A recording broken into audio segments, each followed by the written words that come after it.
So for those of you who care, thank you for tuning in. Thank you so much for being a part of this conversation. My name is Mr. Nonfiction. Let's get into it. So if you clicked on this video, you might already know about Jordan Peterson's Lobsters and how it became a meme. I would say it's a meme, but I'll give the brief rundown. If you give a lobster serotonin when it's losing a fight, it'll keep on fighting.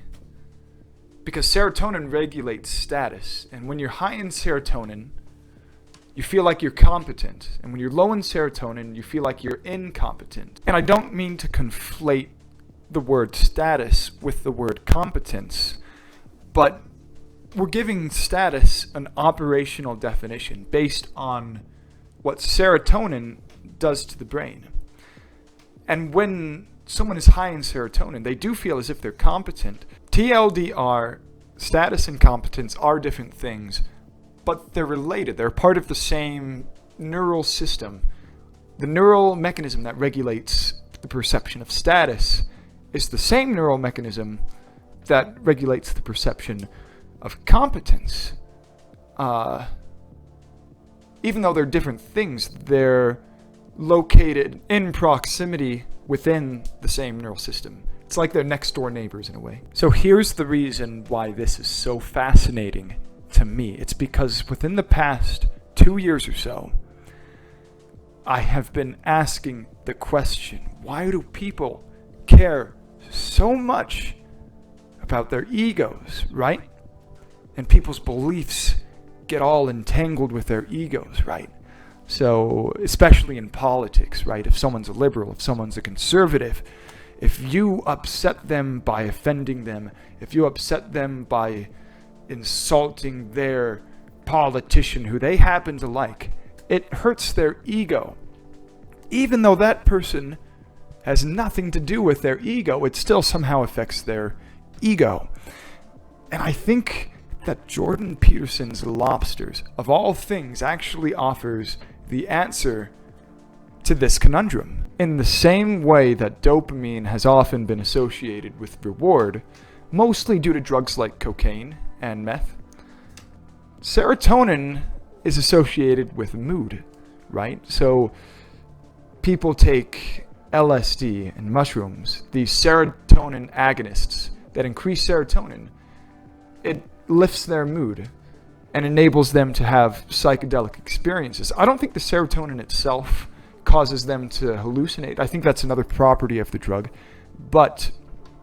And so I'm putting 2 and 2 together here, right? Because if serotonin regulates status and competence, and it also happens to just be the gateway to mood, then it only seems logical that the way we think about ourselves dictates our mood, what mood we're in, which is dictated by whether we perceive ourselves as high competence or low competence, or high status or low status, whatever your cup of tea is. And then I ask myself,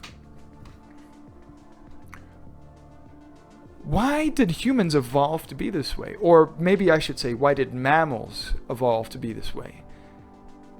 Because I'm sure that the creatures that we evolved from also had this same neurotransmitter system with serotonin.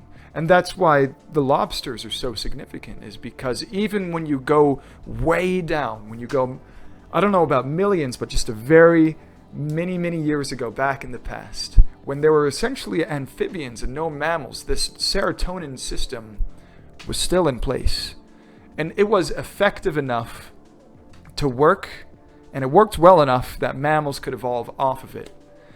And so, mood being regulated by the way we perceive our competence or status it's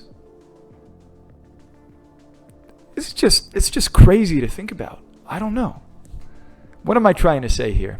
Well, first of all, it makes me rethink about the people that I've known in my life who were narcissists. Because those people, right? Because if thinking of yourself in a negative way, if feeling that you're not high competence causes painful emotion, then one coping strategy is just to suppress any thought that you're not competent or that you're low status. And maybe that will create narcissism over time. And then maybe for some people, they're actually just born with an innate bias, and so it's more genetic rather than learned. And they get narcissism that way.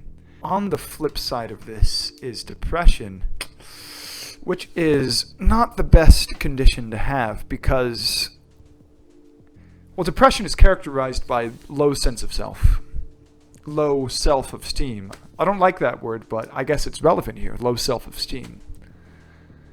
And it's characterized by excessive shame and excessive guilt. All of the low competence, low status emotions characterized by low serotonin. And lo and behold, giving people a serotonin reuptake inhibitor helps their depression, right? Who would have known?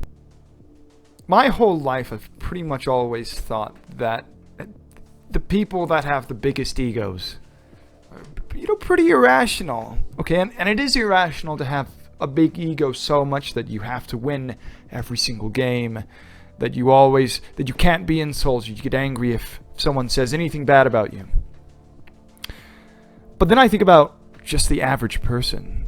The influence of someone's ego on their thoughts and behavior in the average person has always seemed too high to me, but if their ego is the gateway to positive or negative mood, of course they're going to have a sensitive ego. Of course the average person is going to have a sensitive ego.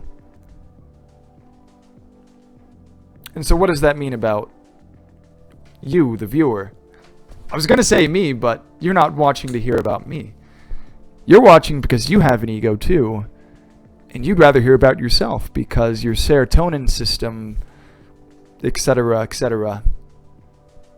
They say part of the way to feel good about yourself is to do kind acts to strangers.